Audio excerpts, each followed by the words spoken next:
Capítulo 1. A história da grande corrida pela vida. Um dia você foi qualificado para entrar na maior corrida de todos os tempos. Eram milhões de concorrentes. Pense nesse número. Quase todos tinham o mesmo potencial para vencer e só um venceria. Você era mais um deles. Analise quais seriam as suas chances. 0,000 alguma coisa. Suas chances eram quase inexistentes.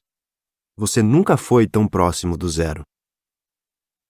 Você tinha tudo para ser um derrotado. Nunca o fracasso bateu tão perto de suas portas. Porém, não podia perder essa corrida. Caso contrário, perderia o maior prêmio da história: a vida. Nesse caso, outra pessoa estaria sentada em sua cadeira ouvindo esse audiolivro. Outro ser estaria ocupando seu lugar no palco da existência. Que corrida é essa? A corrida pela vida. Eram milhões de espermatozoides para fecundar apenas um óvulo e ter o direito de formar uma vida. E você estava lá, como o mais teimoso ser da história, acreditando que poderia vencer. Você nunca foi tão sonhador. Hoje, você, talvez, sonhe pouco. Naquela época, você sonhava sonhos quase impossíveis. Se outro espermatozoide tivesse fecundado o óvulo, outra pessoa, e não você, teria sido formada. Você estaria banido para sempre das páginas da vida. Não teria olhos para ver o sol e nem emoção para ter amigos. Naquela época você era pequeníssimo, milhares de vezes menor que um grão de areia. Era pequeno e incompleto, mas sua capacidade de luta pela vida era espantosa. Seu programa genético determinou que você não poderia morrer, que precisaria fecundar o óvulo no útero da sua mãe. Só assim seria um ser completo. Ansioso, você partiu para o alvo. Era o maior concurso da história, a mais árdua corrida disputada por um ser vivo. Era incomparavelmente mais difícil do que superar hoje um câncer, um infarto, uma crise familiar ou uma crise financeira. Não se desespere ante as crises atuais. Conquistar o Oscar de melhor ator, ganhar um prêmio Nobel ou conquistar o topo da carreira de qualquer empresa mundial é uma tarefa facílima se comparada ao concurso de que você participou na aurora da sua vida. Por isso, se você se sente inferior porque não conquistou nada de grandioso, saiba que você é o mais injusto dos homens. Injusto consigo mesmo, pois você venceu o maior e mais difícil concurso da história e não o valoriza. Jamais se sinta inferior e menos capaz do que qualquer ser humano. Se você tem dinheiro ou está falido, se é um intelectual ou um iletrado, se é uma pessoa famosa ou vive no anonimato, tudo isso é pequeno em relação ao espetáculo da vida que você conquistou. Sinta sua vida pulsando em bilhões de células do seu corpo e vibrando no cerne de sua alma. Na lógica da vida, dividir é aumentar. Dividir células aumenta a vida. Dividir a emoção multiplica a felicidade. Na lógica financeira, dividir é diminuir. Siga sempre a lógica da vida. Ela é mais rica do que a lógica da matemática. Você fecundou o óvulo, dividiu-se milhões de vezes e se tornou um ser inteligente. Muitos não participariam de um concurso com milhões de concorrentes por medo de ser derrotados. Sabe o que você pensou na grande corrida da vida? Nada. Você ainda não pensava. Se pensasse, talvez tivesse desistido. O passo mais importante da vida foi dado na ausência de ideias. O Criador, Deus, colocou nessa grande corrida.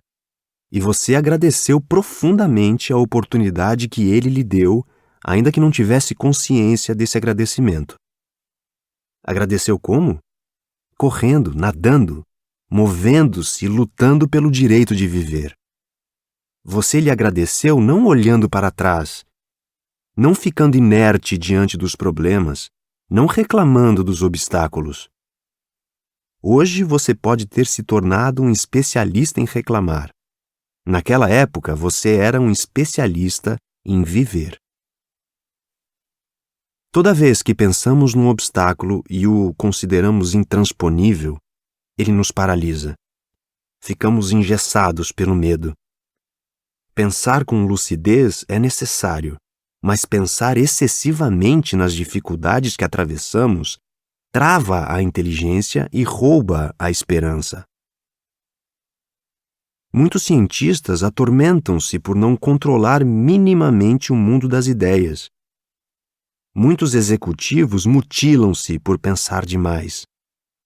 Muitos jovens têm baixa concentração e são irritadiços porque não descansam suas mentes. Precisamos aprender a pensar com qualidade. Os que agem sem pensar tumultuam o ambiente. Os que pensam excessivamente desgastam-se muito e algumas vezes caem nas raias da omissão. Pensar e agir devem rimar na mesma poesia. Ninguém pode acalmar as águas da emoção se não aprender a controlar a agitação dos seus pensamentos. Ser feliz pode ter se tornado hoje uma miragem para você. Sua vida talvez tenha se transformado num canteiro de estresse. Talvez você não saiba mais o que é ser espontâneo, livre, solto. Talvez você tenha desaprendido a ser alegre e simples, nem saiba mais fazer coisas fora de sua agenda, ainda que seja um jovem. Talvez você pense muito e sinta pouco. Precise de grandes estímulos para se emocionar. Mas você deve reverter esse quadro. Lembre-se de que, sob a observação soberana do autor da existência, você venceu todas as barreiras que o impediam de viver. Agora é hora de você aprender a navegar nas águas da emoção.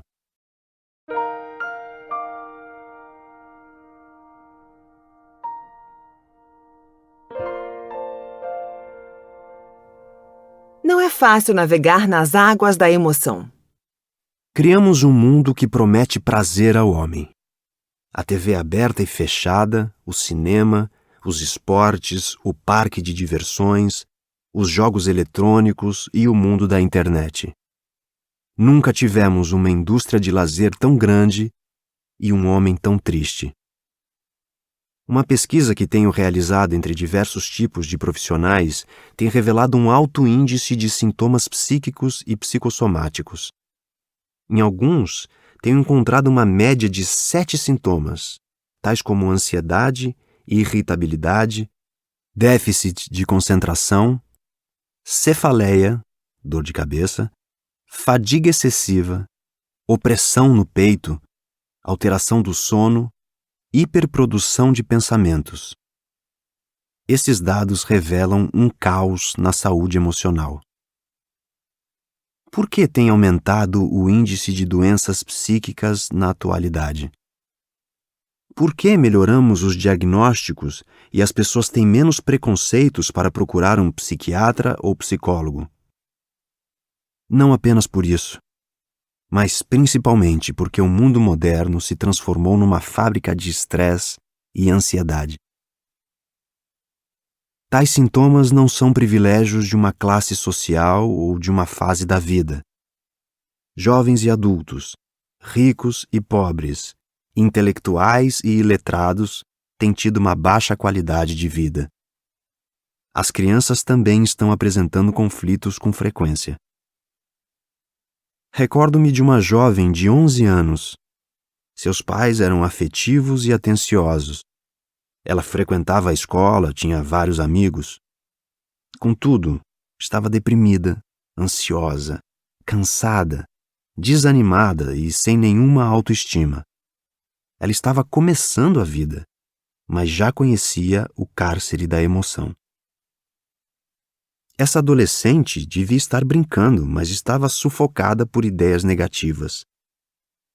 Foi bombardeada, desde pequena, como milhões de outras crianças, pela mídia e pela fala dos adultos, com informações ligadas à morte, a doenças, a acidentes, à violência, a preocupações financeiras. Sua memória, ao invés de ter se tornado um canteiro de ideias agradáveis, se entulhou de lixo social. Esse fator, associado a outros ligados ao desenvolvimento de sua personalidade, levou-a a adoecer. Ela pensava continuamente que iria morrer, que nunca mais veria seus pais e seus amigos. Não tinha ideia de suicídio. Tinha medo de morrer.